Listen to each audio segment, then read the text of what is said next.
So is Quaker meeting for worship the same as meditation? Is meditation practice the same as sitting in Quaker meeting for worship? And the short answer is no, they're not the same thing, not at all.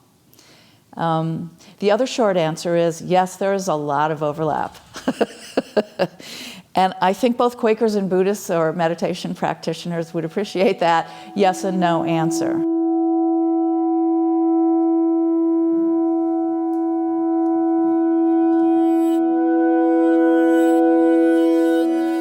The question about the difference and the common space between meditation and meeting for worship, I think, is a really important question. And it's something that I struggled with initially. The meeting for worship can be mistaken for meditation if you bring a background or intention in meditation to it. That's what it'll be.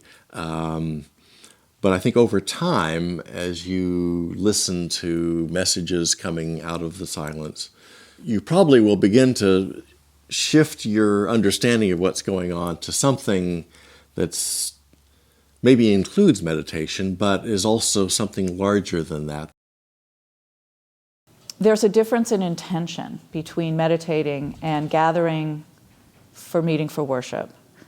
While it's true that I can meditate in a big hall with 100 people, for the most part, each of those 100 people is in their own experience of meditation. I've seen for Zen Buddhism, when you sit in the meditation there, oftentimes they have you sit facing a wall.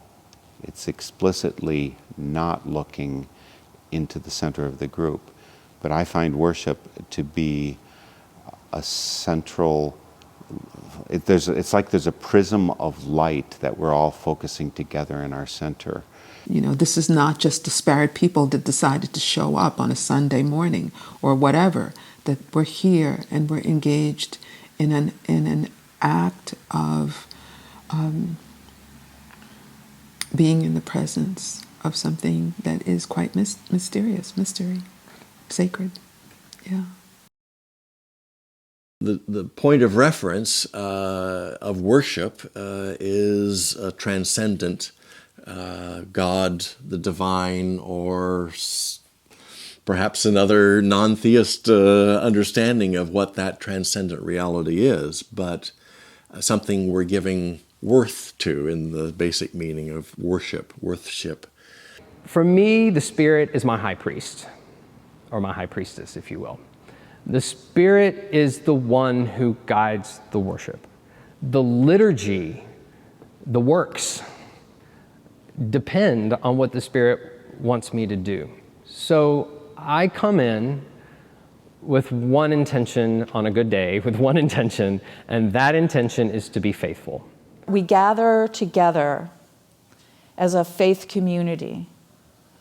And as a faith community, open our minds and hearts to receive whatever Spirit, God, the universe has for us in that intended hour of worship. It's kind of like I go through my individual experience, and I think we all do that to reach that common thing that's in the center, a voice that we all can hear, and we'll hear it differently, and that's fine, but in the worship, by clearing out our chatter, I think what we find is a stillness that enlightens us.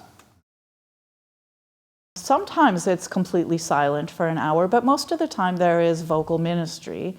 And so it's different in that way than meditation as well. So I'll hear somebody give a message, or I will be moved to give a message myself. When I first started, every time somebody would stand up and speak, I got irritated. It's like, you know, you're interrupting my meditation here with words.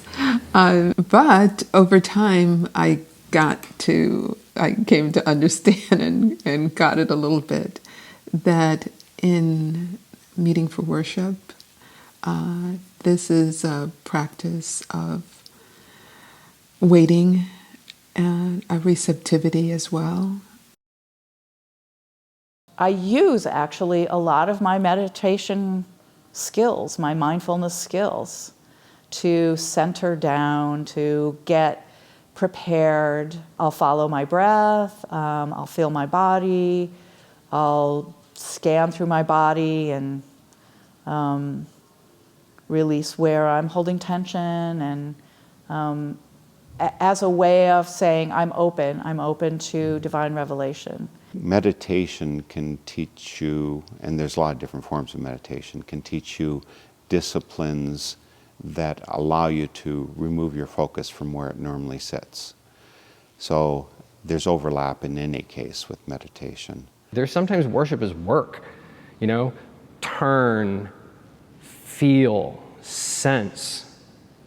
Oh crap, there's another thought in my head. Turn my mind to God, turn my mind to love, turn my mind to that healing energy, turn my mind to that still small voice and feel the love, the growth, the creativity. And so it does take a discipline. It takes the capacity to notice that the mind is wandered to Tahiti or wherever I'm not here, and to, with a sense of awareness and compassion, to bring back that wandering mind to refocus. There are many ways to meditate, but the basic Vipassana meditation is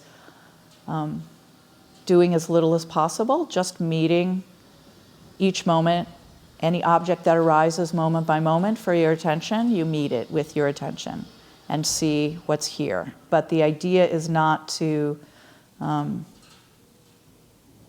connect to anything in particular or be inspired by another being or a divine being. And so in Quaker expectant waiting worship, there is this sense that all together, here we are. You know, what do you got for us today, God? Hi, I'm here at a Delphi Friends meeting in Washington, D.C. just to say thank you for watching this QuakerSpeak video. We release new videos every Thursday. You can subscribe to the project over here. You can support us for as little as $1 per video. That link is below me. You can see all the videos we've ever released down here. Have a great Thursday.